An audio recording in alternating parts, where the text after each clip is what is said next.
Members' motion with no legislative effect. Members who wish to speak, please press the Request to Speak button. The Council will proceed to a debate on the motion on empowering all industries through artificial intelligence plus to promote the development of digital economy and smart society, to be moved by Professor William Wong. 3 members will move amendments to the motion. This Council will proceed to a joint debate on the motion and the amendment. I will first call upon Professor William Wong to speak and move the motion.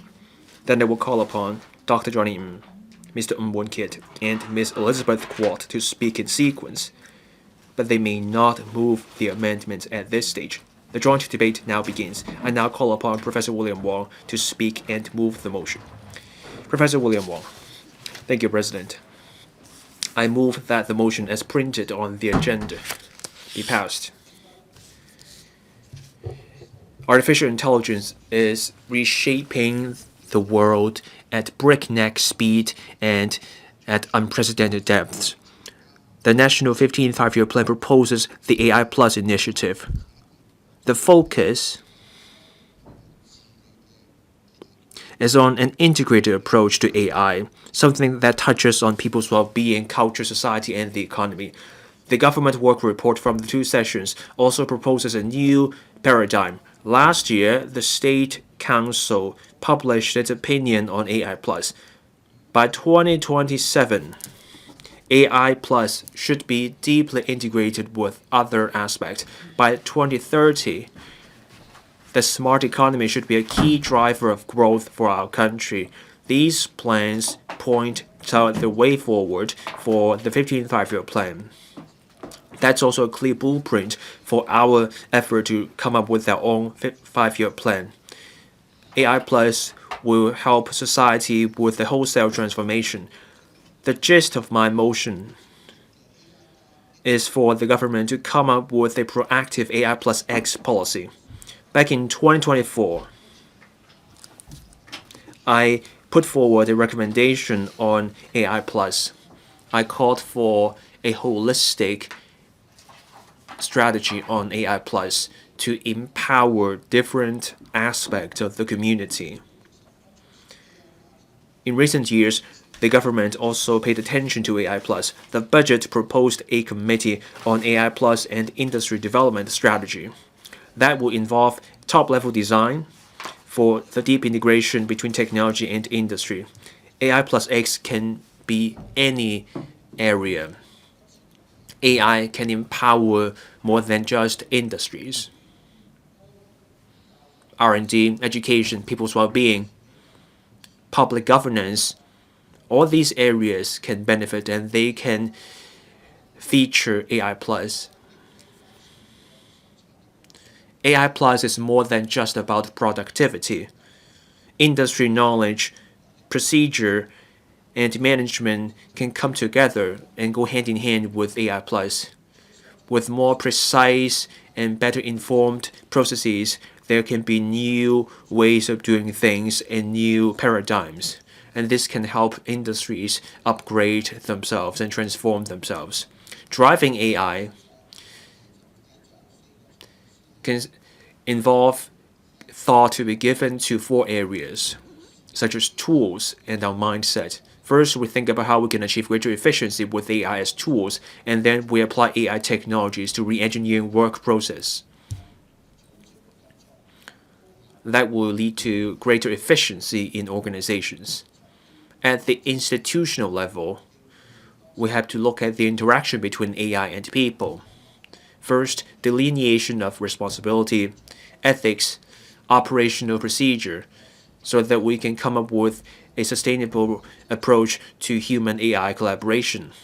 And then we also have to look at organizational culture, as well as changes in social institutions. In certain cases, we need wholesale transformations. To implement our AI Plus X policies, the government should promote the development of vertical large models for each industry. We need databases to support different kinds of AI R&D. We should support SMEs so that they can plug into AI models so that we can expedite the process of AI for all and AI for industries and industries for AI. A paradigm shift is afoot because of AI. The government needs to design strategies so that businesses and individuals can adapt to the new model with AI. We should also step up training for interdisciplinary AI talent so that they can work with and alongside AI. I'm more familiar with the education sector, so I want to contribute my 2 cents worth to the discussion. First, ease of use and a tailored approach. We have uniformed tests and exams. In education, education is based on classes. This approach is efficient, but will fail to look after the individual interests and potential of students. AI-based tools can keep track of the learning journey of students, and that will help teachers understand the strengths and interests of each student. AI can save time in teaching and assessment, and that leaves greater room for teachers to design bespoke teaching solutions for students so that we can have tailor-made teaching and that will be materialized instead of just being something on paper. AI can drive a deep transformation in teaching, learning, and assessment. The current exploration for AI Plus is confined to a level where AI is just a tool, preparing for lessons and finishing assignments. What we need is to harness AI so that we can revolutionize the way teachers impart knowledge.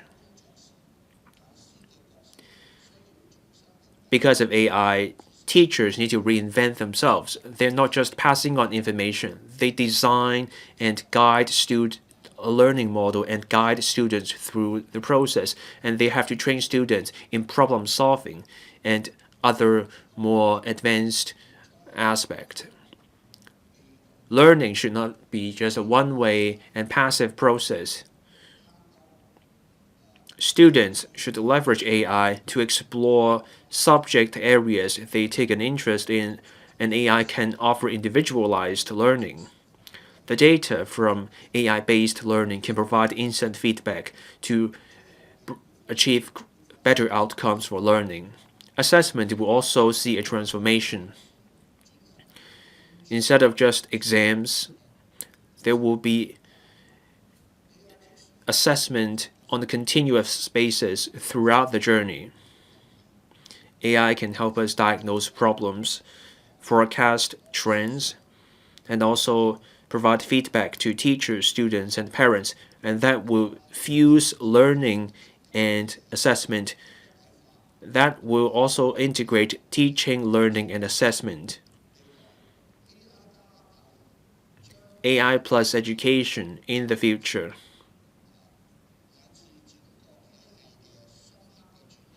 We'll see a major transformation. A blueprint on digital education for primary and secondary schools will come out this year. I hope this blueprint will lay out clear visions and recommendations on the paradigm shifts in education so that we can come up with a system that can train talent for the new era. I look forward to hearing the insights from other members so that we all work together on AI plus X policies and our 5-year plan. Thank you. And I propose a question to you that the motion moved by Professor William Wong be passed to Dr. Johnny Ng. President, the outline of the 15th 5-year plan stipulates that we need to enhance our pace in technological self-reliance. We need to unleash the potential to develop new quality new quality productive forces. We also need to take forward the initiative of Digital China so as to enhance digitalization and the level of development. We also need to grasp on the advantages of digitalization so that we can go smart, go digital, and move towards AI manufacturing so as to enhance governance and enhance productivity. Now, Hong Kong is now drawing up the first 5-year plan. The 15th 5-year plan of our country has given us a very good direction for us to grasp the country's development opportunities. Now, over the past years, I have been putting forward my proposals to the government on promoting AI's application and development.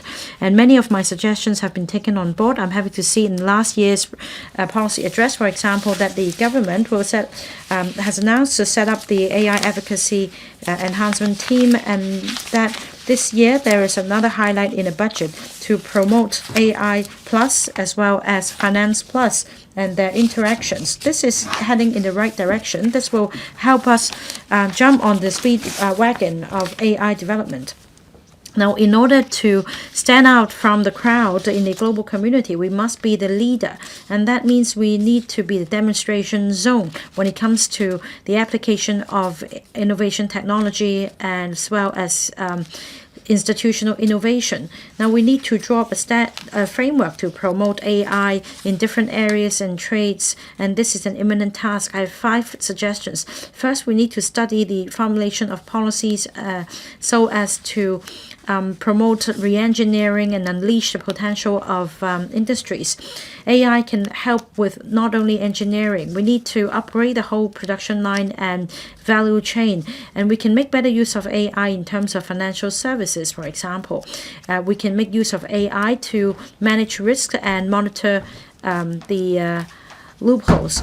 We can enhance efficiency. When it comes to aviation, logistics, again, we can make use of predictive AI to enhance inventory management and the planning of flight routes. The government should set up dedicated subsidies for enterprises to take this forward.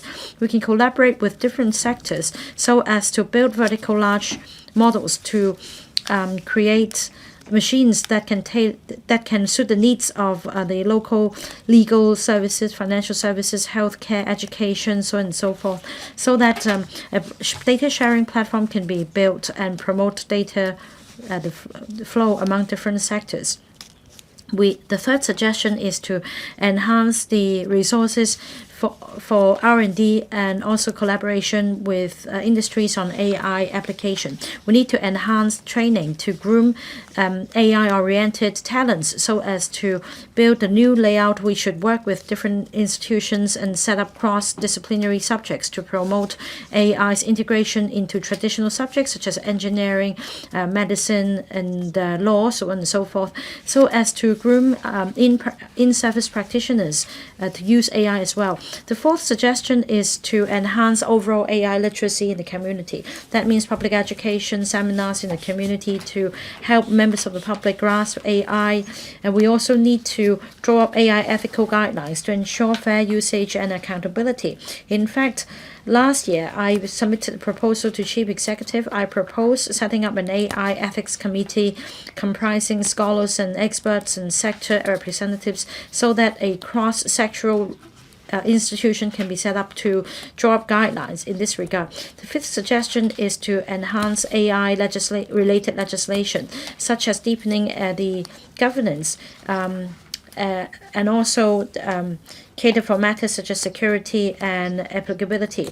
This is in line with the global trend, and this will help with the integration of AI with traditional and physical systems so as to build new driving forces for the economy. Hong Kong is an IFC. I hope that we can grasp the opportunity of AI plus X so that we can have new breakthroughs. I urge the government to actively respond to this motion and the amendments so as to draw up development strategies relating to AI plus X so that we can give play to our unique strengths. I so submit.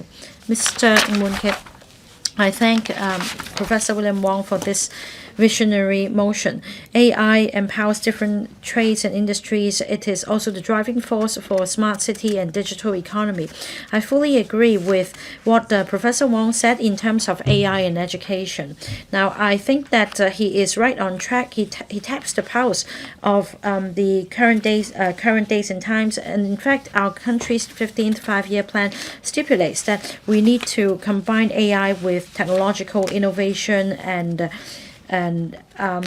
smart technology so as to promote socio-economic development. Hong Kong is an international R&D center, so we must take this responsibility to align ourselves closely with the national strategies. Now, I've put forward the amendment. There are three highlights. The first is to have regard to the global technological competition, which is now intensifying, and that AI has become a key engine driving the future development. I don't think this is just a empty slogan. This is in fact the harsh truth. From Europe, America to various countries in Asia, the governments have all adopted AI as their major national strategies with huge investments of resources. Now, this competition is keen and it is intensifying. If we do not keep up, we will be lagging behind. We will be losing out, and this will hamper our long-term competitiveness. We need to be proactive and have a sense of urgency in drawing up AI-related policies. The second suggestion is that when it comes to the overall policy, we need to take forward technological development, and it all boils down to our talents. So when the government promotes AI plus X policies, the government should make sure that people's sense of well-being can be enhanced and that we can promote the upgrading of industries and deliver better public services. Now, when it comes to developing AI, we want to make people's lives better. In terms of healthcare, we can make use of AI to help doctors give a more accurate and timely diagnosis so that we can shorten the waiting time for healthcare services. Non-elderly services, again, we can create smart homes with AI so that old people can live with dignity.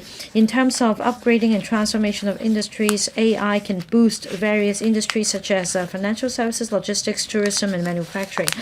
AI can help re-engineer the processing and upgrade business models. We can also enhance productivity. On enhancing public services, I believe that AI is the best tool. Through big data analytics, we can predict traffic flow and enhance our city management so that we can build a smart government. Now, after meeting these three goals, we need to make sure that AI development can be people-oriented so that members of the public can truly benefit. We need to enhance AI literacy for all. Now, this is in the original motion. I am fully on board with this idea. However, my amendment has specified how we can achieve that, and that is we need to hold on-the-job training, popular science activities for the public, and integrate AI elements into curriculums at all levels of education so as to strengthen public's understanding of and practical application capabilities in AI to enhance AI's application in the community in an all-out approach. We want to step up efforts to make sure that different strata of society will know something about AI, and in terms of on-the-job training, we hope that the government can step up its effort to help practitioners in various industries to grasp the use of AI. And in terms of popular science, we need to educate the public and allay their fears so that they have a correct understanding of AI. When it comes to education, AI elements should be incorporated into the curricula at all levels of education so that we can, on a continuous basis, groom AI talents. Only by doing so will we be able to devise a comprehensive plan and build a model that will allow public participation and allow everyone to benefit from it. Now, on top of Professor William Wong's motion, I have made the amendments with the specific details so that we can have a way forward to achieve these goals. Now, I believe that my amendment will give the original motion a clearer path to achieve the goals. And this is a challenge for us. I hope members will support Professor Wong's motion and our amendments. I so submit. Ms. Elizabeth QUAT. Professor Wong has moved this motion. I support him and I support all the amendments. Our country's 15th five-year plan has categorically provides that AI should be upgraded to a national strategy. There should be AI plus initiative. I support the various initiatives put forward by our government, including the Committee on AI plus and Industry Development Strategy, as well as the Sandy Ridge Data Park, which will help enhance our computing power, including the AI subsidy scheme and also the digital transformation support pilot scheme of the Cyberport. Now, I think that in order to achieve AI plus X, we need to make sure that the government provides subsidies to targeted industries so that we can build vertical large models and enhance the procedures. There should be targeted support for SMEs in their re-engineering process so that SMEs will not fall behind in the process of digitalization. Now, President, in the past decade or so, I have been striving for the resources to nurture AI talents. I welcome the government's initiative that is AI for all. In particular, I thank the government for accepting DAB's proposal to set aside funding for AI training for civil servants and for students in tertiary institutions. We also need to groom AI literacy for the general public. Especially, we should look after the needs of the underprivileged, the disabled, elderly, and young people. We need to educate the public about proper use of AI and how they should protect themselves, because AI is developing rapidly. There are new technologies, and there are also matters such as improper use, invasion of privacy. And in fact, in the US, a young person was so obsessed with chatting with an AI bot that he committed suicide. And a recent shooting instance in the US and Canada, AI actually helped the perpetrator select weapon and timing for the shooting. In the end, nobody called the police, and there are also manipulations of AI for doctored images and voices of celebrities to produce artwork. So we need to build a security framework. I have the following suggestions. We need to have a tiered framework to manage risk. Following South Korea, we should develop different tiers of risks based on how enterprises use AI so as to drop security standards. We also need to enhance the management standards for on the promotion of AI. For example, we should follow the ISO 42001 standards when it comes to data quality and security. Now, we can also make reference to the mainland approach when it comes to generative AI services. All AI-generated content should come with a watermark to differentiate AI info from others for the sake of enforcement and the tracing of origin. Now, we also need to tackle the challenges when it comes to copyright issues.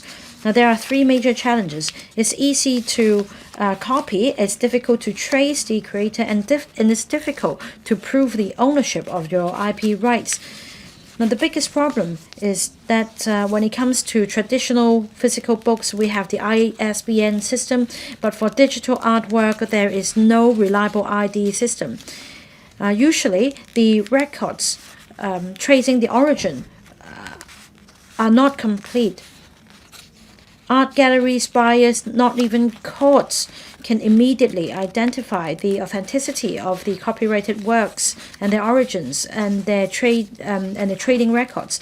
So we should draw reference from our country's standards, and that is DCI 3.0 Digital Copyright Identifier and the Europe's Artwork Identifying Standard, Art ID standard, as well as CEPA's Content Tracing Standard, so that we can build a system in the open domain which is binding and which allows people to check digital copyrights.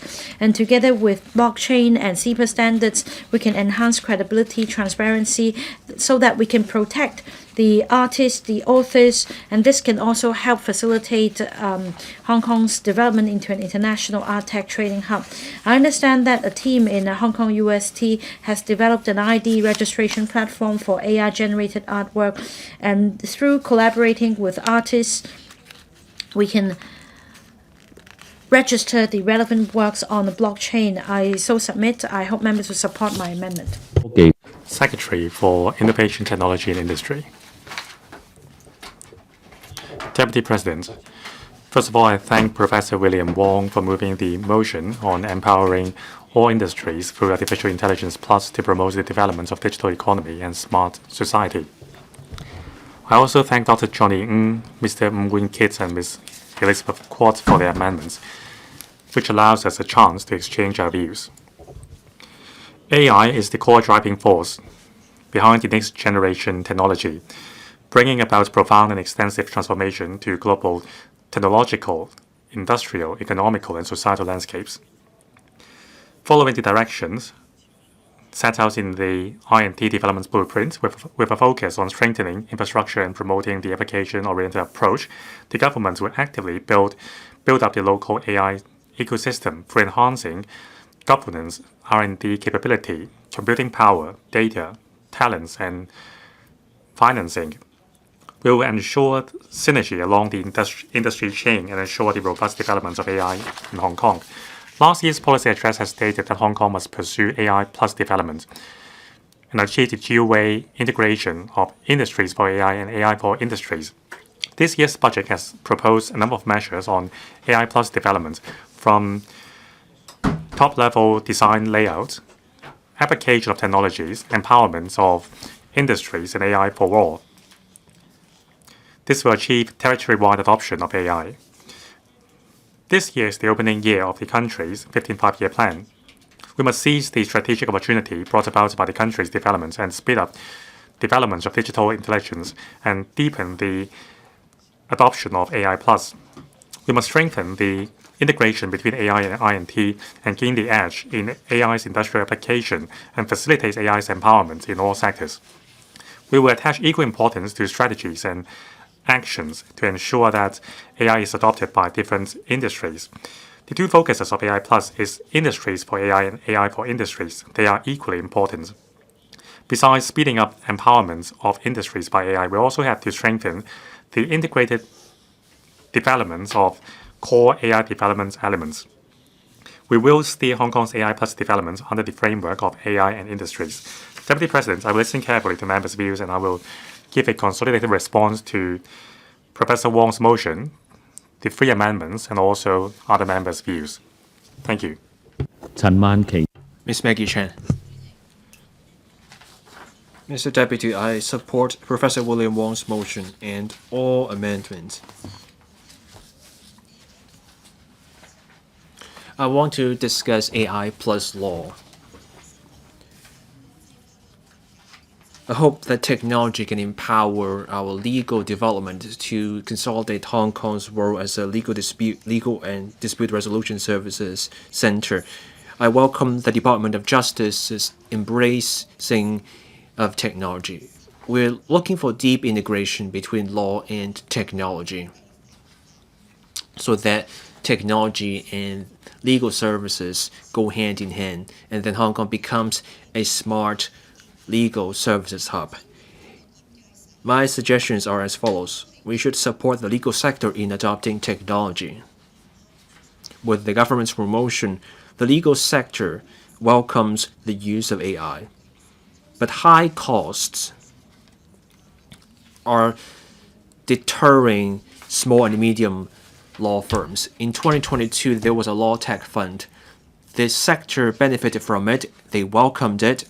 In 2026, I call for another law tech fund or some kind of tax break for adopting law tech so that small and medium law firms and also barristers' chambers can procure AI-based solutions, better hardware, or staff training for their colleagues. This can lower the costs of their legal practices and make it easier to adopt the technology. We also need an AI-based large language model specifically for legal practitioners that can help us with drafting documents, analyzing cases, legal research, and also online dispute resolution. Such technology will allow legal practitioners to share in the success of legal advances, and this will lead to better services. We also need a cloud-based platform for storing files for the legal sector. We lack an affordable and secure storage platform. For small and medium solicitors firms and barristers chambers, setting up and maintaining such a platform comes with a huge initial investment, and that's holding these practitioners back from adopting AI. So my suggestion is to team up with local tech firms and cloud service providers. Can we offer funding to subsidize access to such platforms for legal practitioners so that we keep the costs low for our lawyers? With secure storage platforms, we can also speed up the digital transformation.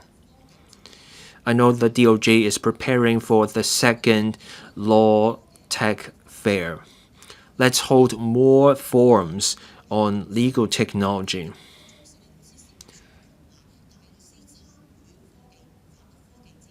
Let's invite more solicitors firms and barristers chambers to take part in such legal technology forums. Let's match practitioners with service providers. Let's provide one-on-one advisory services for lawyers looking to adopt technology so that more people use the technology. My next suggestion has to do with the Hong Kong International Legal Talent Academy. It opened in 2024. Many exchange sessions and events have been held. That academy is a success. So now let's shift our focus onto AI. Let's provide training on AI. Let's allow lawyers and law students to take part in the training. Let's record the courses so that the videos can be viewed by other people, and then we can train up interdisciplinary AI talent so that these professionals can contribute to our country. Something else I also welcome is a cross-departmental on legal services involving AI. We also need guidelines on AI and law. I so submit. I support the motion and all amendments. Thank you. Mr. Chen Pui-Lang. Chairman, Mr. Deputy, the 15th Five-Year Plan makes multiple references to artificial intelligence. It is now a key part of our country's drive to build strength and self-reliance. AI will also be a core industry in Hong Kong's future development. The budget this year deals extensively with industry for AI and AI for industries. We're at a juncture where AI is driving sweeping changes. Professor Wang's motion is an opportunity for us to discuss how we can empower industries with artificial intelligence. For the insurance sector, AI can help us with crunching the data on behavior risk assessment, assessing applications, and processing claims. This can improve experience. And this helps the insurance sector to go from being processing claims to managing risks. Take the Hong Kong Federation of Insurers. There's a scam alert and prevention system.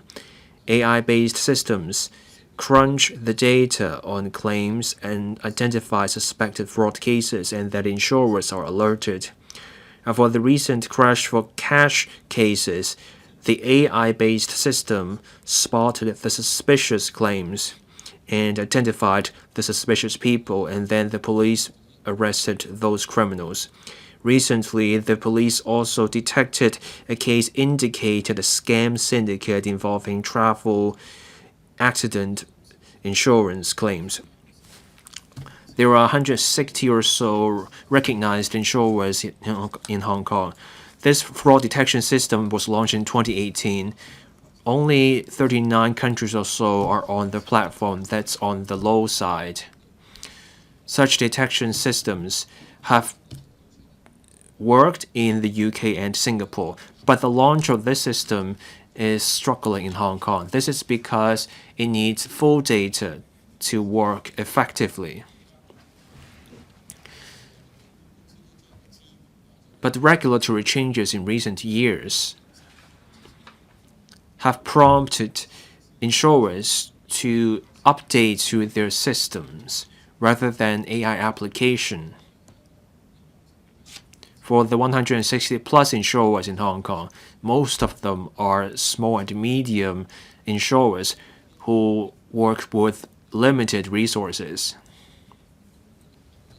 So can I invite the government or the authorities to set up a dedicated fund to support small and medium insurers in adopting AI. The Insurance Authority conducted a survey last year. 36% of insurers were still exploring AI. 26% of the insurers had not considered using AI. Only 5% of these respondents were at a more advanced stage in adopting AI. Different insurers have different concerns. Large insurers want clearer regulatory guidelines if they want to use AI for risk management. For small and medium insurers, they need actual support and the matching of AI solutions. The industry needs to comply with the rules while moving forward. Last August, there was an AI advancement scheme. 7 insurers took part in this pilot scheme. The insurers taking part in the pilot scheme should work with the regulator in fostering, in driving the sector forward, and they should help build the capacity of new joiners on the platform. Generative AI sandboxes are a good platform. This scheme covered the banking sector in the first 2 phases. The insurance authorities taking part in the new round of the scheme, I welcome that because this can explore possibilities for the insurance sector to take part. I hope this sector can do well. I support the motion and all amendments. Dr. Thomas So. I support Professor William Wong's motion and all amendments. People came across artificial intelligence over the past couple of years. There are AI assistants. People also see apps on their phones. Every industry will have to face up to AI so that they don't fall behind. I have been calling for the empowerment of different industries through technology. This motion is about empowering industries through artificial intelligence plus. For our legal services, accounting, finance, testing, and certification, AI can help them achieve transformation, and this can make them more competitive and make them more productive. The motion mentions vertical models. So I looked up vertical large models on AI. Vertical models are different from horizontal models like DeepSeek. Vertical models are industry specific. They are specific to sectors such as healthcare and manufacturing. They are trained on industry specific data, and this can minimize errors. And that also means better reasoning in complex cases. Vertical large models can offer more precise and more professional results. In the legal sector, a vertical model can help us with retrieving cases, cross-referencing cases, and this will massively increase their productivity and improve the quality of service from legal practitioners. Hong Kong should help mainland enterprises in going global. The 15th Five-Year Plan expressly supports enterprises in planning and overseas expansion. Hong Kong is the super value-added super connector. AI, which will empower all industries, can play a role. And this means empowering professions so that we help mainland enterprises to go global, and that's how we align with the national development. Take the Go Professional version of the Go Global Task Force. For accounting, legal services, testing, and certification industries, there are 8 of them in total. We want these professionals to help mainland businesses to go global, and this will mean require enhancing the digital literacy of these industries. Once these professional sectors achieve digital transformation through AI, they will be able to provide better services for enterprises seeking to go global. AI can help businesses with compliance work, preparing for overseas tax arrangements, and also alerts about manufacturing standards. And this means better work and also greater efficiency. AI can help these industries sort out the challenges in the process of going global so that these professionals can offer better solutions. The application of AI can also give rise to legal risks, and this will require support services in compliance. The Secretary for Justice has proposed a cross-departmental working group on law and the AI. That task force will look out for the shortcomings of our existing legal framework on the use of AI. This shows the government's resolve to strike a balance between the law and the use of AI. As we draft our first 5-year plan, we should also enhance our legislation on AI so that we create a predictable environment. That way, professions will be able to thrive in this environment. So submit. Ms. Grace Chen, Deputy President, today's motion's direction is entirely correct. AI is driving profound changes in the world. I have been thinking, who will benefit from the results of this wave of reform? High value-added industries? Or can we also allow the underprivileged groups, including elderly people, grassroots labor, as well as other people, to benefit? So I support the government to adopt the following suggestions through a scientific approach. First of all, we need to have an AI-assisted social security system. We are dealing with the aging population and the problems brought about by this change. We have entered into a period where we have low population increase and declining labor force. By the end of 2025, the INT Fund has approved $1.4 billion in AI-related projects, with 350 products developed. In fact, the government could have set aside clear ratio of AI elements to allocate resources to technologies which uses data to identify high-risk groups, to allow early intervention by the social welfare department. We can also make it mandatory that the applicants dedicate a certain proportion of the subsidies to non-profit services. This will allow us a basis to build a better social security network. Second, we need to ensure that we have financial and technology security. Now, according to the Security Office of AI developments in the Bay Area, we need to pursue AI development with a responsible approach. Now, in Hong Kong, we need to ensure that AI development is compliant to the relevant laws. Now, I'm pleased to see that the HKMA has invited a lot of technical partners to participate in the AI sandbox. Now, there is also a strategy to use AI to inspect AI. There are technologies to prevent scams, and these are closely related to livelihood matters. So in terms of AI's application in the financial system,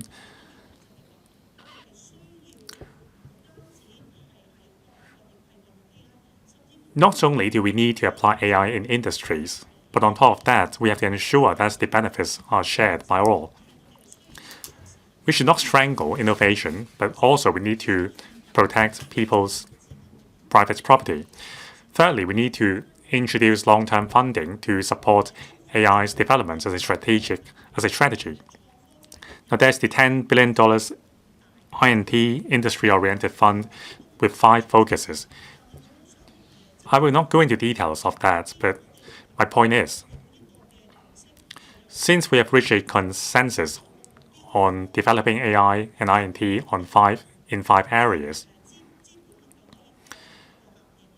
and since we would like to achieve economy of scale by investing more into AI, the next step is to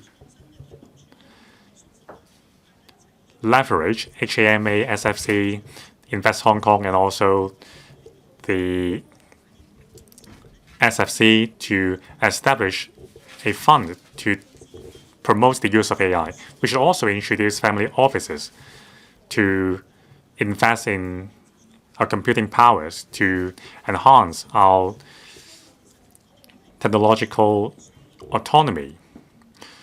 Now, my key point is the benefits of AI should be shared by all. We need to achieve universal accessibility for AI. There are many funds in different areas. However, there is a lack of subsidy for the social welfare sector to adopt AI. So I hope the government can make up for that. We need to set a standard for universal accessibility for the digital era. I so submit I support the motion and the amendments. I hope that all these will be achieved in 5 years' time. Mr. Hong Kam-in. Thank you, Deputy President. AI is the driving force behind the new wave of technology revolution. Now, the government is stressing the idea of industries for AI and AI for industries. As an international financial and innovative center, we are embracing the country's strategy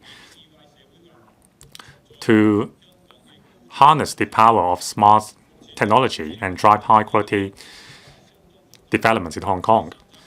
Now, AI is popular in Hong Kong. According to the Productivity Council, more than 90% of employees in corporates are using AI tools in their daily work, mainly in the area of customer services, data analysis, and marketing. For SMEs, the retail industry is already widely using chatbots to handle customers' inquiries. The catering business has been using AI to analyze the consumption pattern.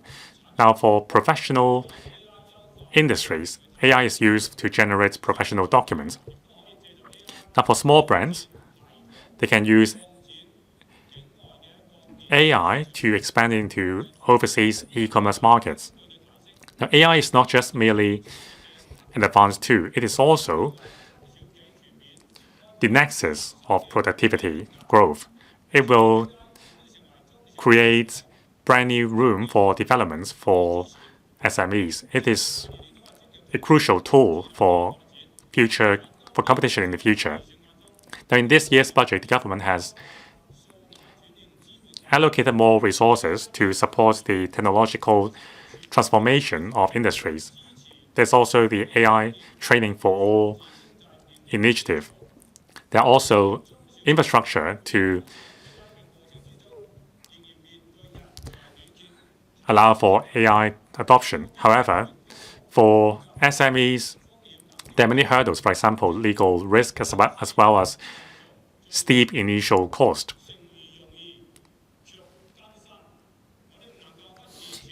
The path is treacherous.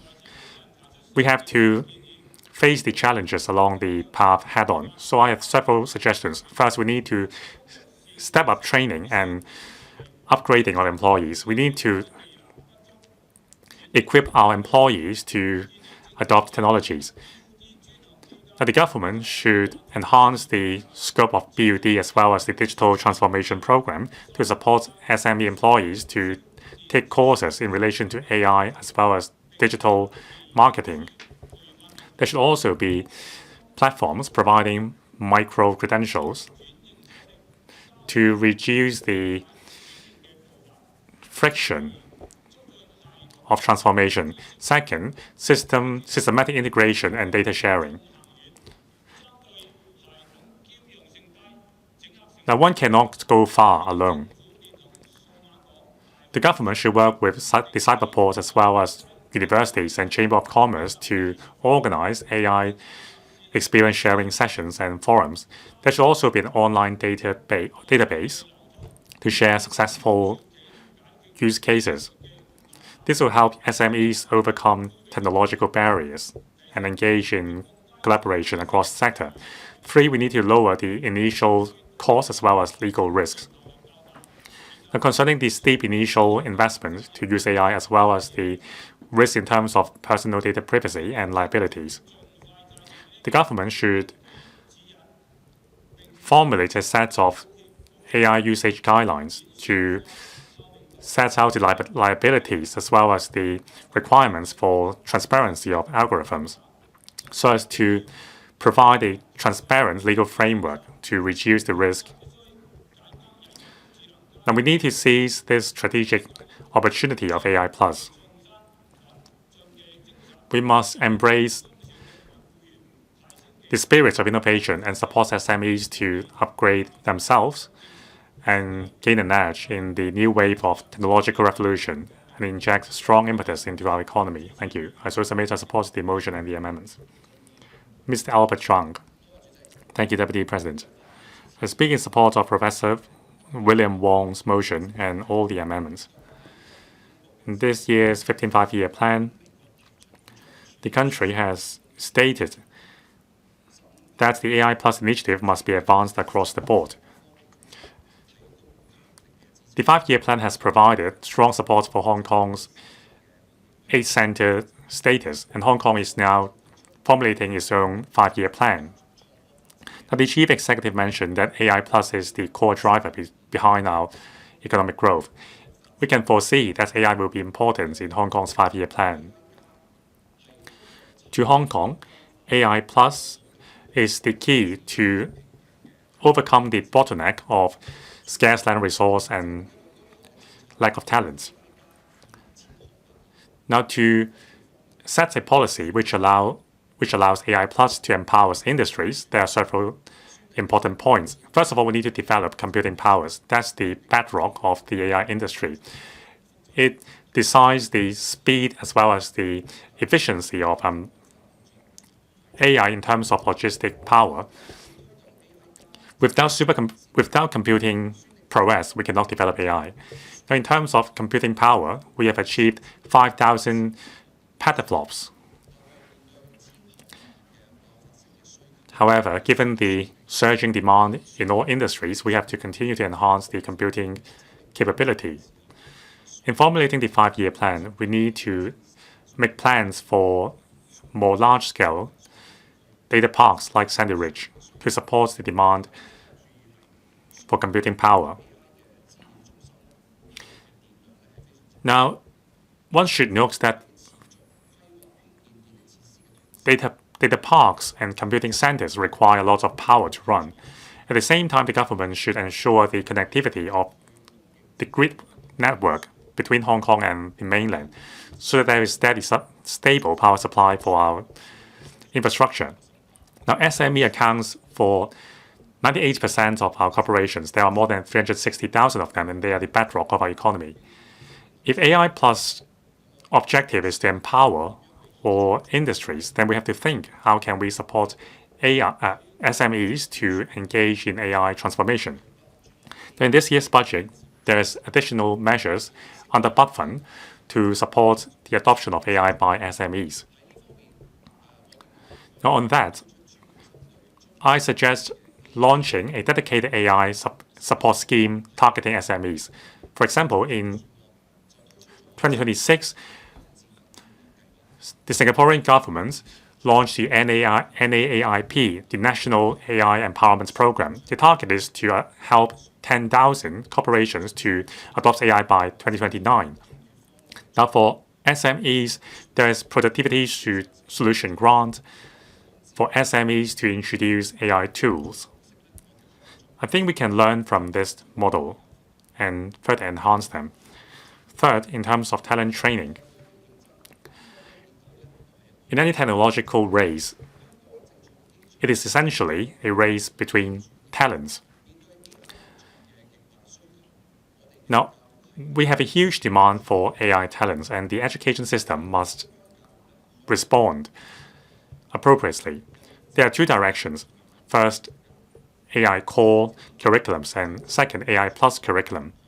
For AI core, it's about advanced theories, new algorithms, embodied intelligence, and sensors. Now, for AI plus, it's about application of AI in different industries. Now, to achieve AI for industries, it is important to work with the industries. We should drive joint training efforts between universities and industries. We can train up more AI talents effectively with this model. Now, the Chinese Chamber of Commerce has been collaborating with the VTC to nurture talents who can meet industry's needs. I think this model serves as a good example during this transformative period. Now, the government is now formulating the Hong Kong 5-year plan to align with the country's 15th five-year plan. Now, the country has become a bellwether in AI development. Hong Kong must not lag behind. We have to use AI to empower our industries and forge Hong Kong into a smart metropolis. Thank you. Mr. Aaron Bok, President, the rapid development of AI is now reshaping human society in an unprecedented pace and manner. AI affects our every walk of life, from medical diagnosis, filming and entertainment, autonomous driving. There is a lot of potential.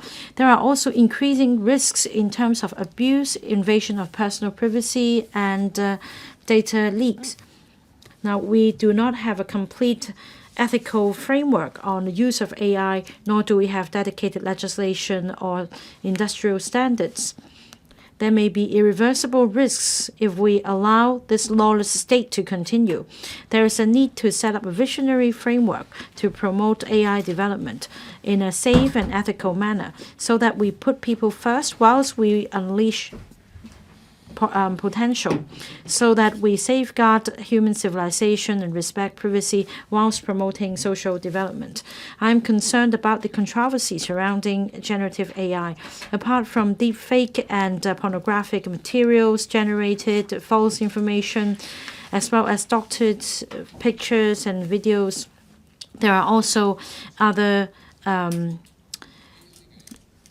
AI-generated works such as film, entertainment, advertisements, and it's really developing rapidly. Now, an AI microdrama was produced in the mainland a while ago about a historical figure, Ho Chi Bing. Only $3,000 were needed, and in 5 days, the team produced 80 episodes with a hit rate of 500 million.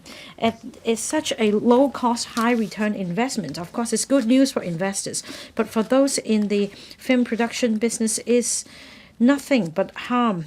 And this is the major trend. There are also other sectors, and not limited to the entertainment industry, being affected. The whole industry may be wiped out. And if this becomes the norm, no investor and no young blood will join the industry. And this, in fact, the work strike already happened in Hollywood in the US. I'm also concerned about advertisements on TV. Many of them are now produced with AI-generated pictures, videos, and AI technology is used in investment scams or the promotion of sale of properties, and it's very difficult to tell real from fake. Now, on the whole, 46% of scams in the first quarter accounted for involved the use of online scams, and in fact, the amount of losses increased by 18.6%, and that's because the perpetrators would make use of AI deepfake technologies and social media platforms to copy the images and clips of the relatives of victims. So I think the government should draw up the relevant security framework and legislation to regulate AI as quickly as possible, including a study on requiring AI-generated pictures or clips to come with labels or watermarks to help us differentiate. For example, we can provide specific requirements on, say, the exact percentage of content being generated by AI, and that it's a computer-generated picture, so on and so forth, so that we can differentiate AI info from real ones. In fact, different countries have rolled out AI-related legislation. In the beginning of this year, South Korea rolled out the first law that provides guidance on the development of AI and the construction of reliable infrastructure. Now, offenders may be fined up to 3,000 won, that's 16,000 Hong Kong dollars.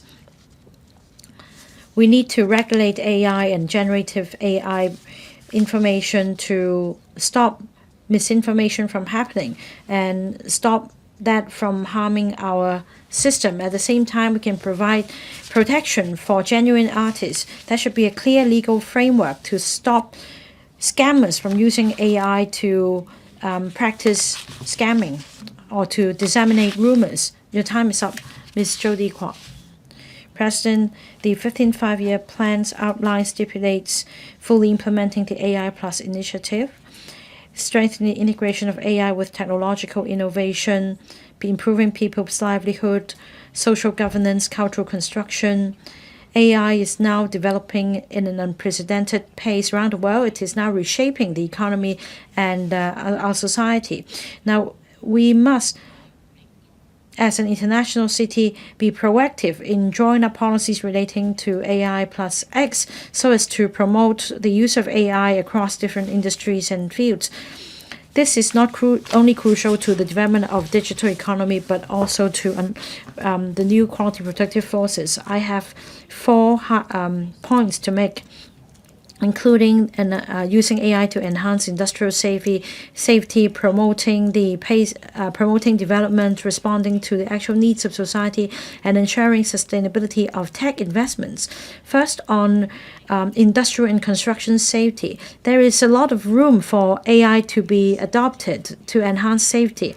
Now, with the Northern Metropolis project coming on stream, we need to look squarely into this problem. For example, this year in March in Kwai-chung, a crane collapsed and a fatal accident happened. It's really saddening to know. We need to leverage technology to minimize risks at work. AI should be introduced in the construction industry, coupled with the visual control system, so that we can have an all-weather system to monitor the movement of cranes and the status, and if a worker goes into a high-risk zone or a blind spot, or if there is any fault with the machinery, then AI can be triggered to send out an alert, and that we can suspend the operation at once to minimize accidents. The government in recent years has promoted the development of a smart government, and smart construction sites is one major initiative. The government should enhance the scope of application of AI. The second point is that we need to tackle the challenge of an aging population. And in light of that, there will be a greater demand for elderly services. AI can plug this gap. It can help solve problem of manpower shortage and enhance service efficiency. In fact, there are 3 without buildings in the community. The government has now put in place Internet of Things smart fire detection systems that have proven to be very effective in lowering fire risk and protecting the residents.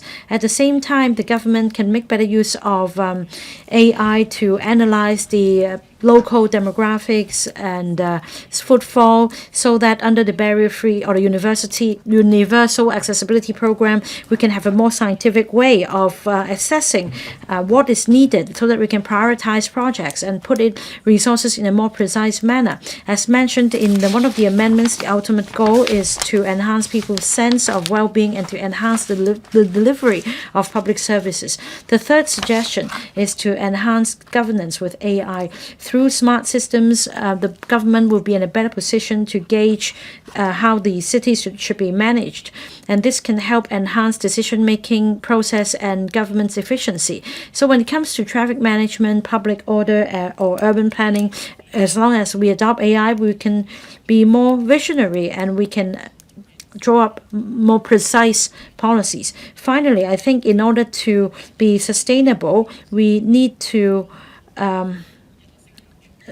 adopt a broader horizon. We should not be myopic thinking, because otherwise, before a piece of equipment is commissioned, it may already be out of date. We need to have regard to the pace of technological development, because otherwise the hardware will not be able to catch up with the present times, and it's a waste of resources.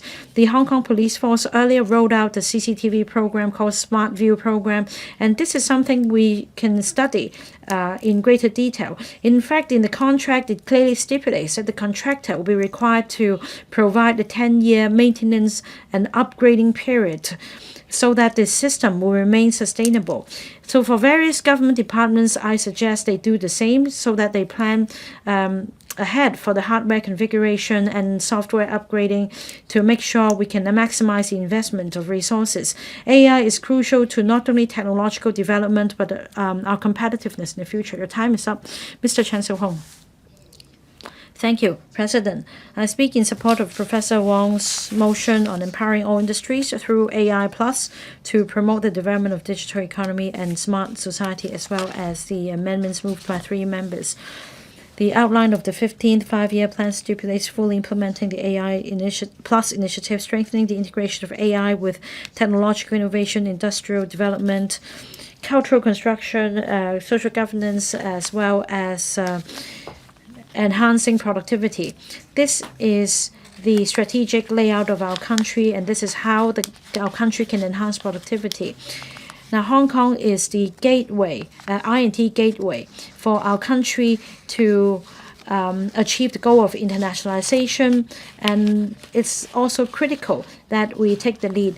Now, we must have the awareness that AI should not remain in the lab. We should combine AI with industrial development, tech development, cultural construction, and people's livelihood, so that AI forms the core driver across different sectors and industries.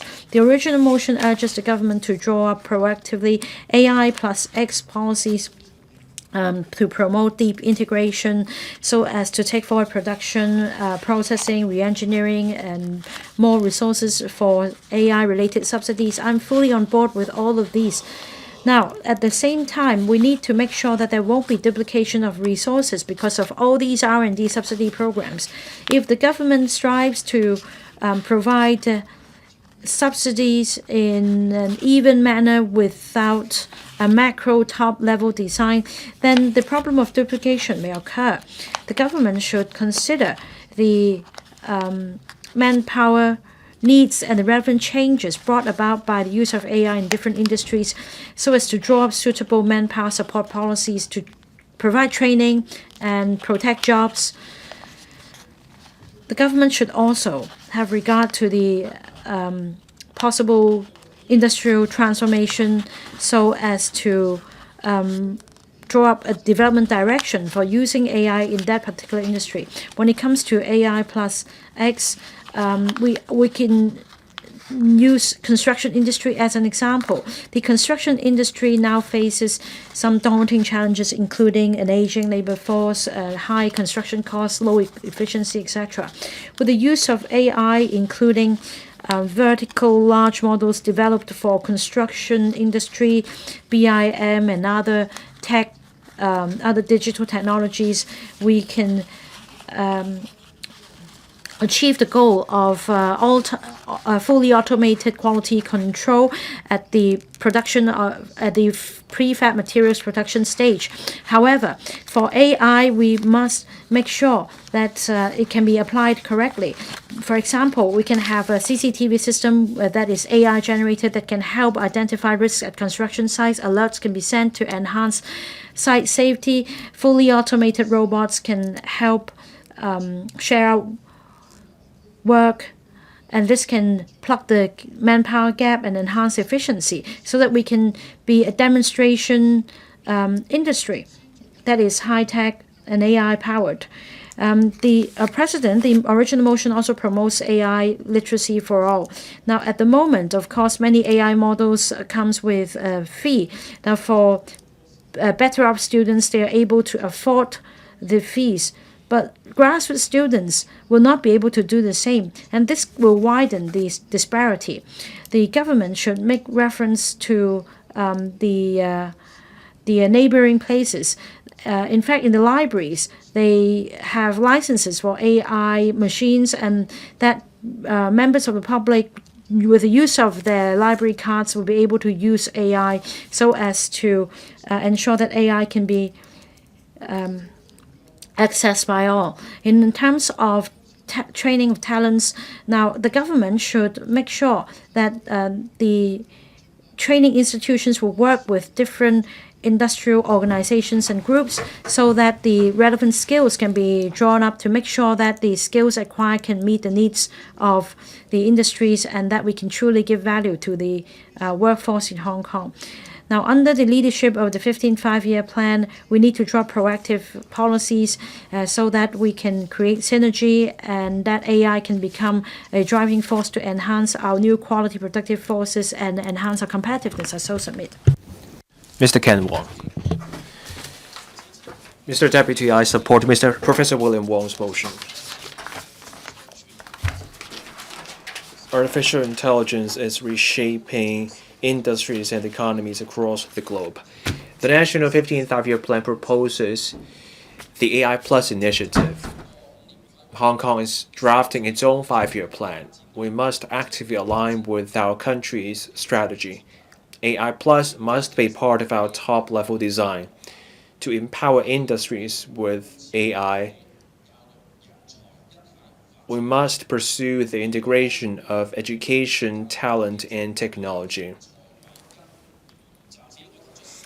All these aspects matter. Here are my suggestions. We should promote AI plus industries. We should develop vertical large models. Many businesses still adopt a wait-and-see approach to AI because they don't know where to start. So for manufacturing, logistics, healthcare, and finance, we should come up with AI solutions. There should be funding and advisory services. Let's help those industries identify processes that can be automated so that we can apply technology. In healthcare and legal services, we have a trove of data. We should set up pilot schemes on large vertical models. We should also get it right with data security. For healthcare, we should focus on clinical research. For the financial industry, we should focus on scam prevention. We have to get all these parts right so that we can unleash the new quality productive forces and align with the 15th Five-Year Plan. AI can also help in creating tailor-made learning journeys for students. For primary and secondary schools, There is already a scheme on AI-based teaching assistants. That trial scheme is working well. We should expand the scheme to other subjects. Let's add more features to the scheme so that we can offer more individualized support for students. AI should also be brought in to help out with administrative work, such as drafting notices and assessing students. AI-based robots should be made part of the apps so that this can take pressure off teachers who will then be able to focus on teaching. Technology can empower teaching, and teaching can in turn reinforce technology. We also need a tiered training system. Talent is the primary resource for AI. We should be wary of one-size-fits-all approaches. Instead, we need a bespoke approach. We should focus on basic literacy for AI and scam prevention education for the public. For clerical workers, we should focus on word processing. For the management level, we should focus on data and decision making. For professionals, we will need industry-specific solutions. Universities should offer interdisciplinary programs or dual degrees featuring AI, such as AI plus healthcare, AI plus finance, and we should also offer micro-credentials and modular courses on AI so that the professionals can pick up the courses. AI ethics should be a mandatory course, and that should cover data security, academic integrity, tech for good, etc. Aligning with the 15th Five-Year Plan means that Hong Kong cannot afford to be just a follower. We should be piloting different things such as setting the rules. On talent, governance, and data, we need a self-contained system.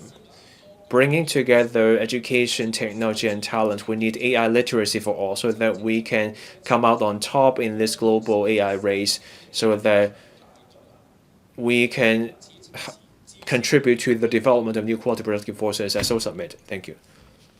Mr. Lau Ka-Kang. I thank Professor Wong for his motion and the three members who move amendments. The 15th Five-Year Plan proposes the wholesale rollout of the AI Plus initiative and that we should seize the initiative in AI.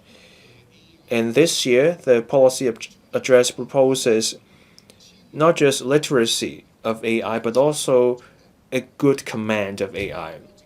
To empower industries with AI, we will need support measures from a wide range of areas. Here are my suggestions for the government to consider. First, we need a better legislative framework and ethical framework for AI.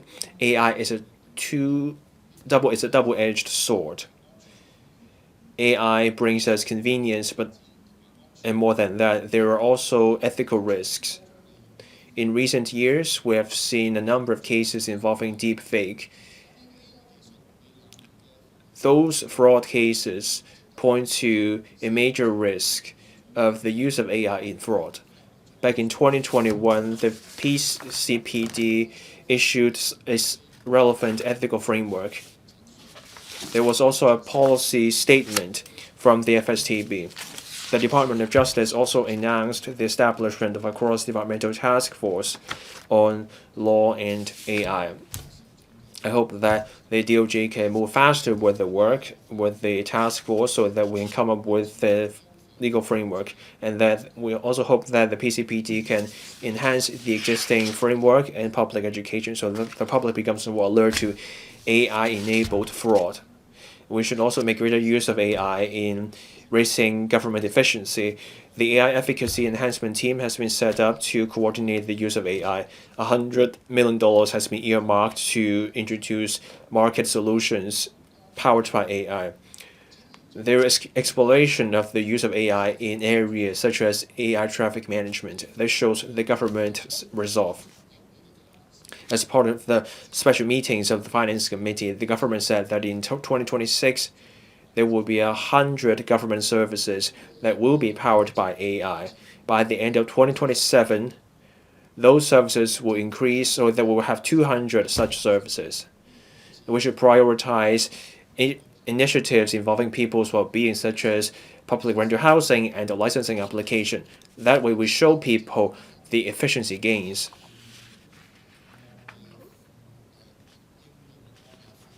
We should also come up with a database of successful stories of the application of AI. The government should also launch AI training for civil servants so that civil servants become more AI literate.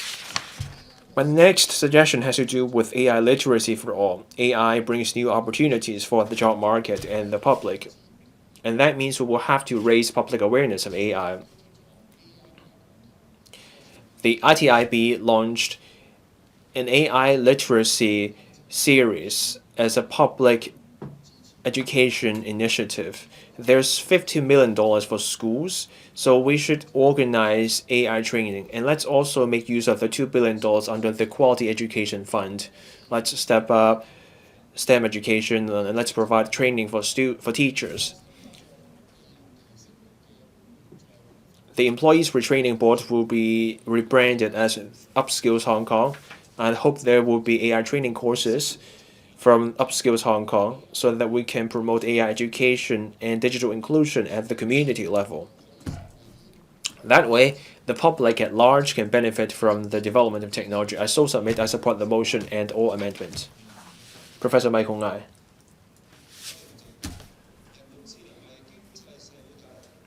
Artificial intelligence brings transformative changes to society and the economy. The 15th Five-Year Plan dedicates a chapter to AI, and this shows the key role played by AI in our country's development. Hong Kong should proactively align with the 15th Five-Year Plan. As we draft our own Five-Year Plan, we should foster the deep integration of AI with various industries. We should integrate into our country's digital drive. To implement measures, we should start with the design and the implementation of policies. Now, at the research and development, we should foster the research collaboration of research, academic, and industries. We should nurture interdisciplinary talent from the source, and we should promote interdisciplinary degrees. AI should be made part of all bachelor and master's programs. We should design interdisciplinary programs such as AI plus healthcare and finance, so that we keep turning out graduates who have all the skills needed. I work at the university and also at the company offering quantum technology. We have an advanced computing facility, and we are trying to bring in a quantum computer in dealing with extremely complex problems. Quantum computers are way better than conventional computers. We can no longer stick to the traditional approach where research comes before application. We have to adopt a new approach. Now, on application, we should follow the ethical frameworks so that we can promote AI for good. Healthcare professionals can use AI for diagnosis. Teachers can use AI to generate teaching materials. HR professionals can use AI to screen resumes. There may be ethical challenges. To guard against the risks and biases of AI, the government should support different professions in developing ethical modules for different industries so that abstract ethical frameworks can become codes of conduct and decision trees for different industries. And these elements should be part of the professional training and continuous professional development for different industries. Copyright and compliance are also part of the AI conversation. Some industries want clearer guidelines on exemptions so that we can draw a clear line between illegal and illegal use, and that can prevent disputes. So when we come to standard operating procedures, the government should remain in touch with stakeholders so that those guidelines can respond to industry concerns, and then we can foster creative industries while also adopting AI. Now, for the public at large, we should promote AI literacy for all. A large tech firm worked with my university on offering open courses on AI for primary and secondary school heads. Those who took part in the training got first-hand experience in the use of AI, and then they can go ahead to teach students about the use of AI, and they can teach students to distinguish misinformation from accurate information, and this can train students in critical thinking, and this will raise AI literacy in the community as a whole. AI is now central to our social development. We have to work on different stages. When you go from technology to the market, from talent to the legal framework, we have to work on all these aspects, and that's how we can integrate into the overall digital development of our country, as we submit. Mr. Sunny Tang. Thank you, Deputy President. Since the end of the 18th century, the world has gone through 3 waves of industrial revolution. The revolutions have changed the living standard as well as the economies of the world. Now, the 4th technological revolution is AI-driven. It has reached far and deep into every corner of our life. The adoption of AI is widespread. Now, under the 15th Five-Year Plan, the national government has stated that we need to advance the AI Plus initiative. Now, I suggest Hong Kong to closely align with the AI Plus strategy. First of all, to develop AI, we can't be reactive. We need to plan far ahead to seize the opportunities. Now, the government's 5-year plan should make plans for AI developments. For example, a forward-looking AI development blueprint, and also developing advantageous industries, combining AI with our geographical characteristics. And also, we need to start from education as well as the construction of AI infrastructure. Now, in fact, R&D institutes have invested much into developments of AI. Now, the government should harness the powers of different organizations to achieve synergistic effects. Second, AI is an irreversible trend of development. However, human beings are always the users of AI. That's why we must step up education on AI. Post-secondary institutions should adjust their curriculum and allocation of resources to ensure that the talents that we are nurturing can meet future needs. And also, we need an AI-capable teaching force. Now, industries and institutions should organize AI application courses together. As I've mentioned, in the public sector, there are lots of capable talents with wide experience in using technologies. I hope the government can take the lead in educating the population, in particular retraining the employees so that we can all use AI. 3, AI is a double-edged sword. It is a tool driving evolution, but it is also a risky tool. We must guard against the ethical and moral risk brought about by AI. We must enhance the AI training for the public so that they understand the limitations and risk of AI. For example, AI has lowered the threshold of creating fake news. There's also AI hallucination. Without sufficient awareness, users cannot distinguish between authentic and fake information, and it would lead to lots of risks. And overseas, there are users who overly rely on chatbots, which led to self-harm and criminal behaviors. So we must ensure that education is up to standard. Now, there is a prediction that in year 2028 in the US, AI would replace white-collar jobs, which would lead to unemployment, and then the economy would crumble. The corporations would have to engage in a cutthroat competition, and then it would cause a collapse of the economy. So we must plan ahead to mitigate the risk brought about by the transformation. Deputy President, I hope that with AI Plus, we can further enhance the competitiveness of our SMEs as well as our economy to contribute to the country's high-quality development and also enhance the sense of well-being and happiness of our population. Thank you.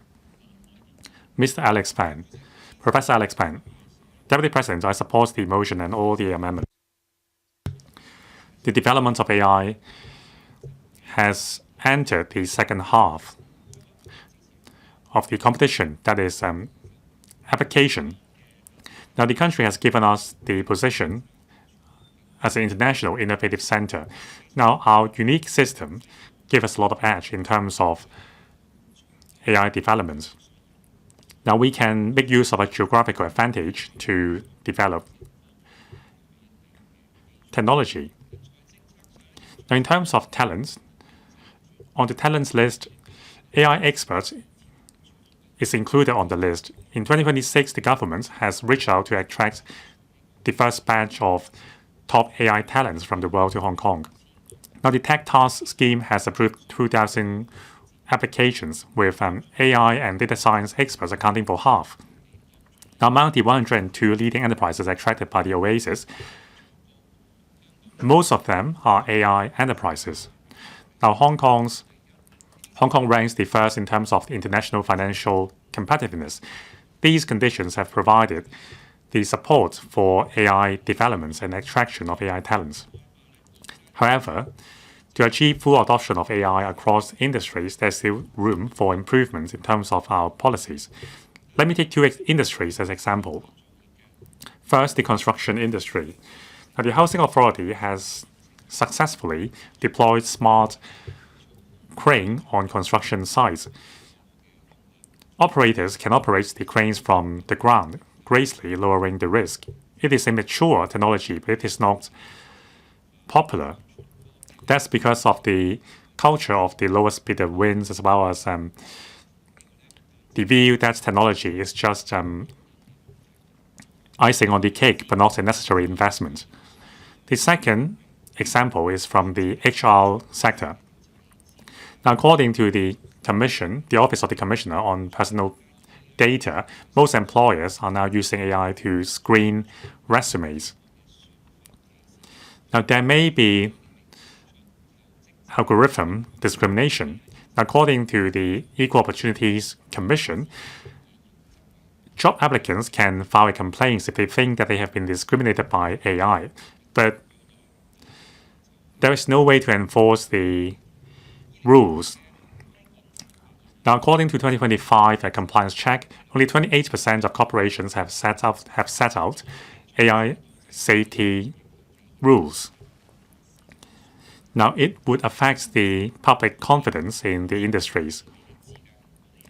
Now, the core problems are the same. We need to ensure that the regulatory regime catch up with the technology. Now, the EU AI Act, that's the European Union's regulation of AI. There are risk-based requirements based on scenarios. Now, according to a New York law, independent audits and check needs to be conducted on AI-assisted recruitment tools. Now, I have two specific suggestions. First, for publicly funded projects, we need to set a guideline for the trade. Every year, the government has been investing much in AI developments and application. Now, the Bureau should work together with the EOC to establish a fairness guideline for projects. Applicants need to submit a report on fairness of the projects to set out what they have done to ensure fairness and transparency, and also subvendor organizations should submit AI reports on a regular basis to ensure monitoring. And also, we have to provide a clear pathway for regulatory framework in different sectors. Now, we have a sandbox for the financial sector, but we still lack regulations for medical and other sectors. Only 28% of corporations have set out the relevant policies. It shows that the corporations are still struggling, and there is a lack of complaint channel for users. The government should review the connectivity between AI guidelines and rules on fairness as well as discrimination. We should also make reference to the EU's model. We should specify clear complaint channel and also a reporting mechanism to report malpractice. Now, we need to ensure that our regulation is catching up with AI. Now, we need to become the standard of AI governance. Mr. Kenny Fogg, thank you, Deputy President. In 2024, the central government has launched the AI Plus initiative, promoting the in-depth integration between AI and different industries so as to nurture new quality productive forces. Now, for my constituents, that is sports, performance, and publication, it is closely relevant. Now, the use of AI in sports is very popular. That includes assisting referees to make calls and also empowering athletes and coaching teams to analyze performance. There's also AI-enhanced live streaming.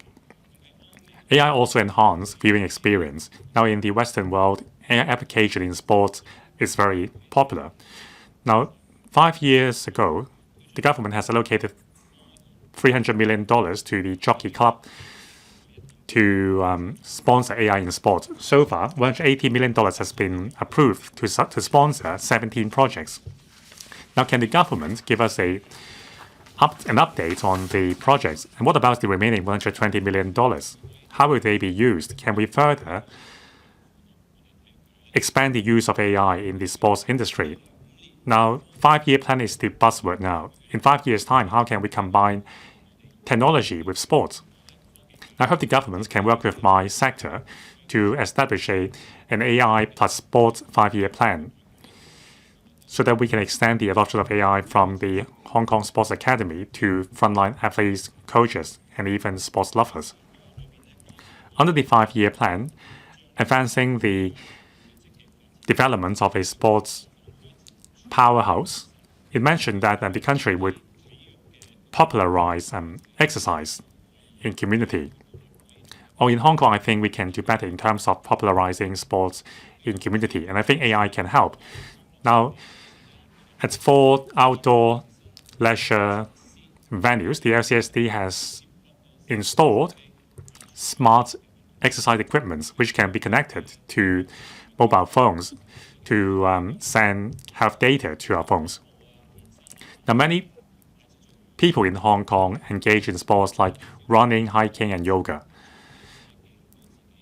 Many of them are using smart devices to monitor their performance and health. Now, can we encourage these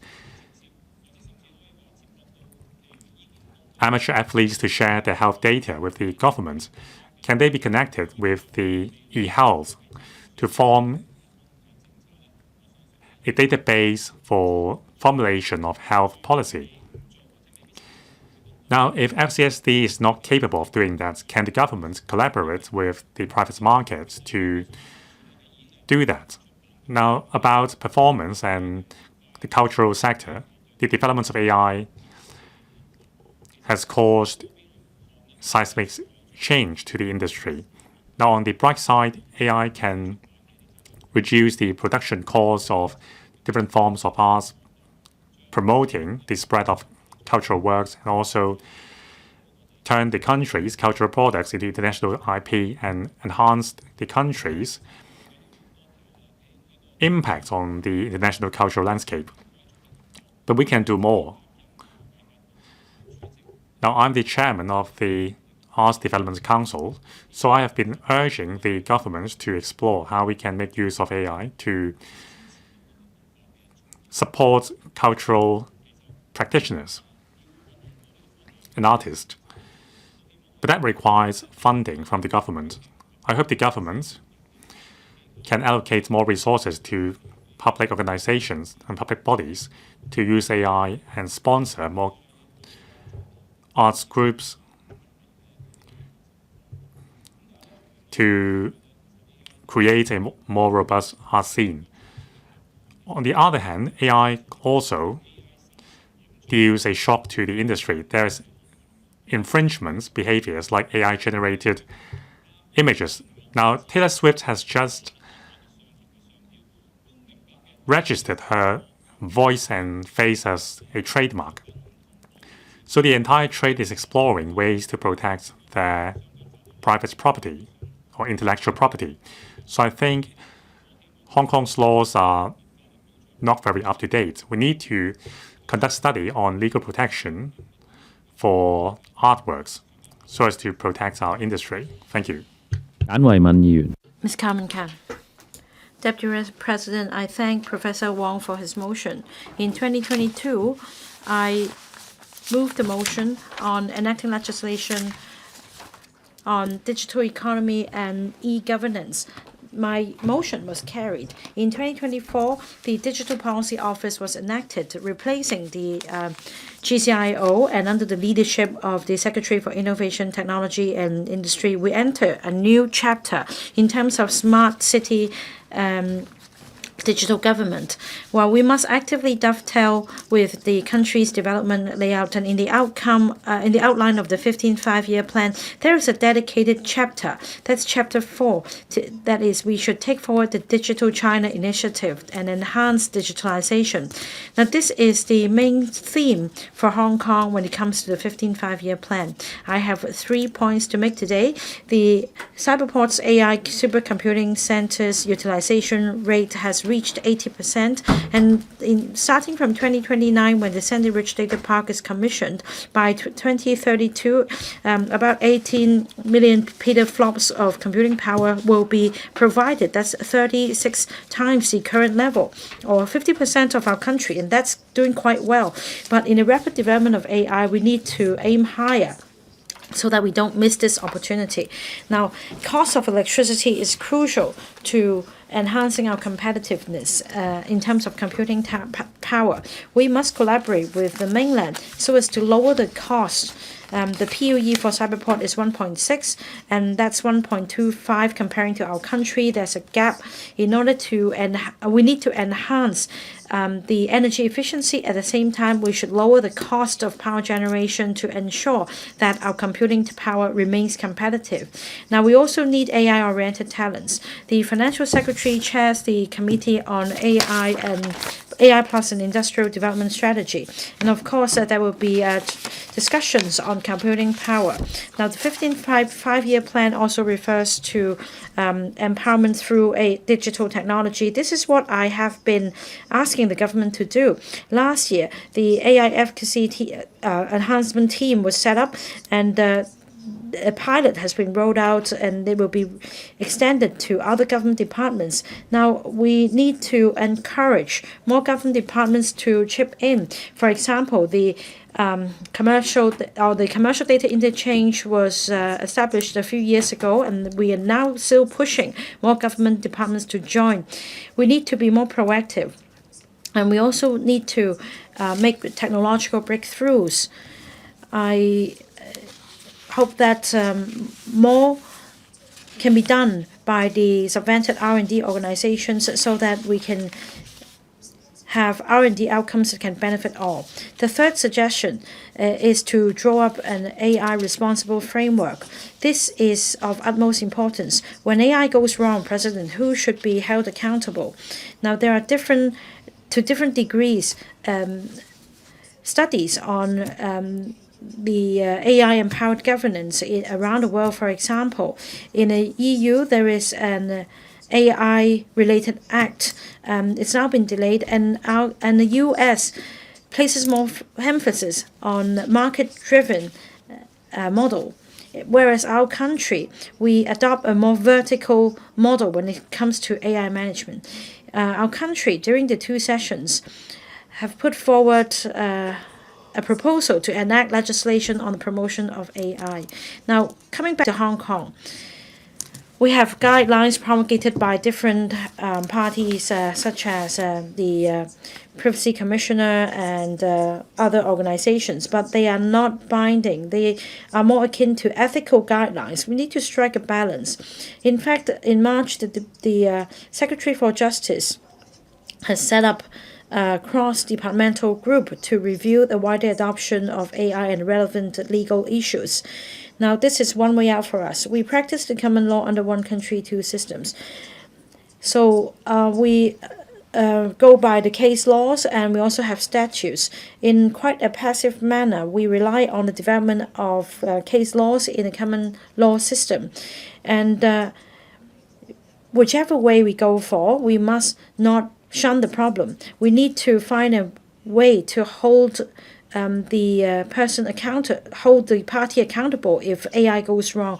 I support the original motion and the amendments. Mr. Chan Pok-chi. Now, AI has brought about paradigm shifts across the different aspects of economy. The 15th Five-Year Plan stipulates implementing the AI initiative, and Professor Wong's motion refers to AI empowering different fields and industries and driving industrial transformation and tech innovation. Now, the agriculture and fisheries sector, the sectors are important aspects of our traditional industries. We should adopt AI to promote modernization and transformation of the industry so as to enhance our productivity.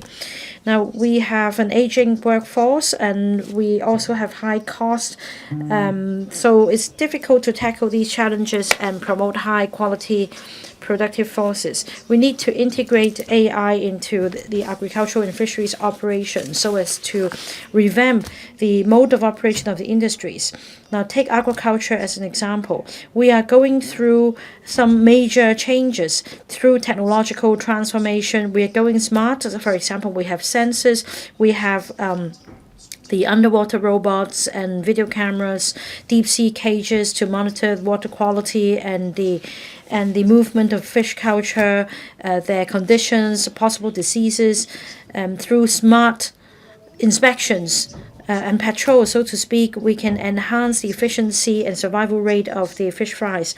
At the same time, we also have smart water recycling system that simulates the natural current and environment to enhance efficiency and save water sources. We can also enhance water quality and ensure safety.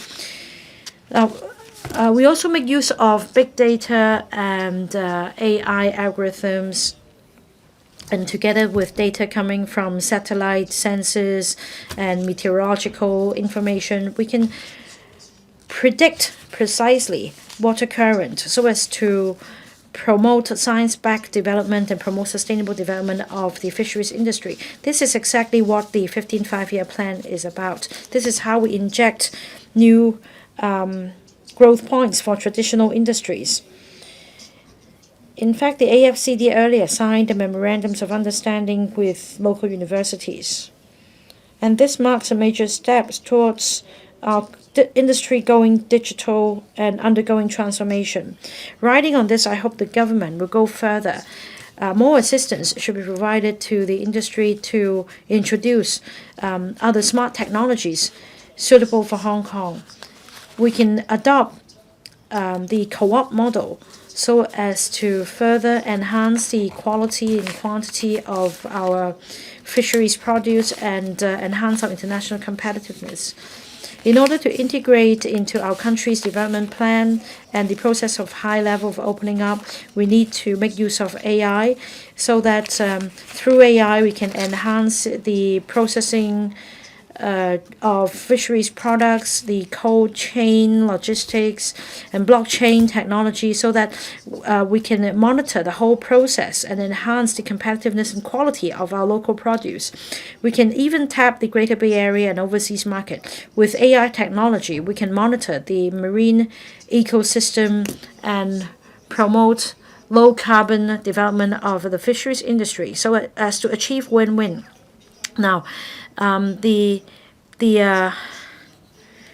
motion refers to the training of interdisciplinary AI talents and enhancing AI literacy among the general public.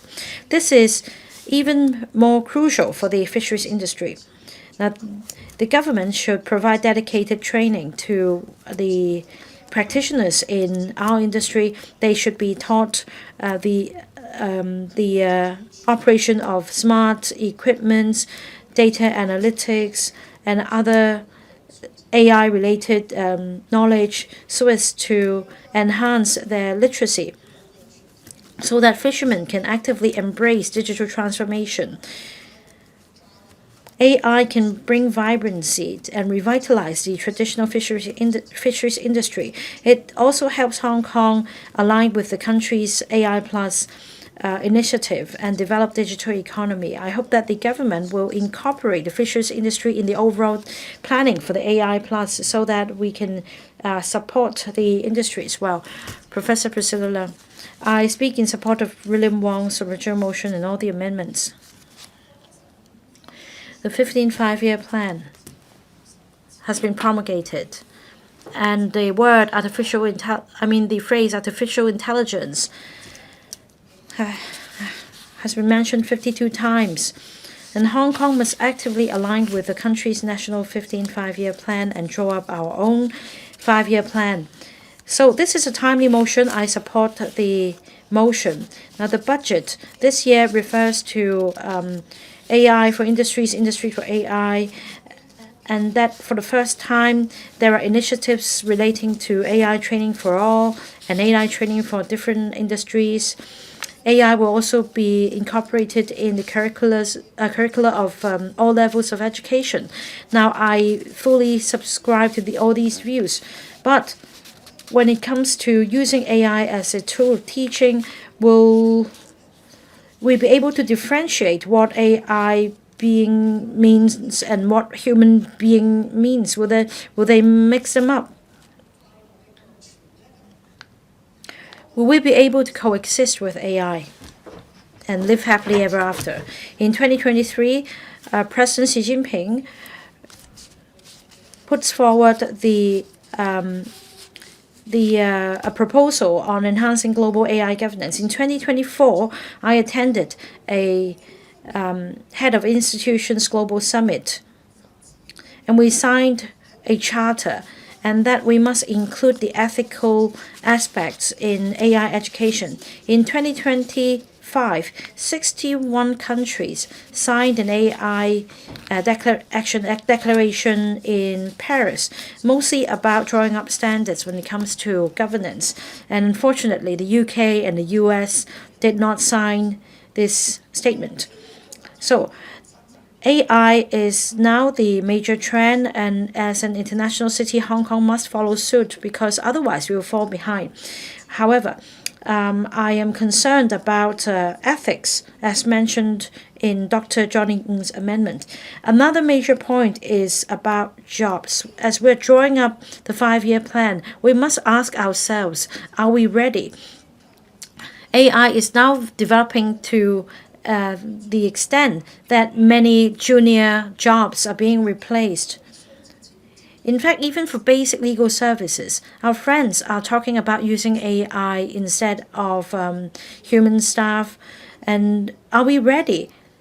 Because some people may lose their jobs. We need proper planning. In the coming 5 years, or even 10 years, when AI continues to develop and when we are kept abreast with other countries, will we be able to cope with the issue of unemployment? In terms of global digital competitiveness in 2025, we fared quite well. We ranked the fourth. But when it comes to AI being incorporated in our legal framework, we ranked only the 58th. And that means our laws are not catching up with what is going to happen. Well, this is in fact my gadget. In 2021, I took this to my office. Now it's actually growing in a sense that in the CNY show, the robots can now give a dance performance. They can also take part in war. So in many aspects, they are actually taking over some human attributes. So in the future, when it comes to education, we must be output oriented, and that our talents nurtured must be able to continue to control AI and not the other way around. So we need clear goals in the coming 5-year plan. When it comes to our laws, our insurance, how do we make sure that AI is incorporated safely? For example, how do we make sure that some scientists or conglomerates, tycoons will not monopolize the AI operations? And how do we make sure that AI can be incorporated in different aspects of our lives in a healthy manner? We must avoid what happened in this 200-year-old fiction called Frankenstein. We must not create the Frankenstein that goes beyond the control of human beings. And that's why in drawing up the 5-year plan, we must consider our jobs. Mr. Robert Lee.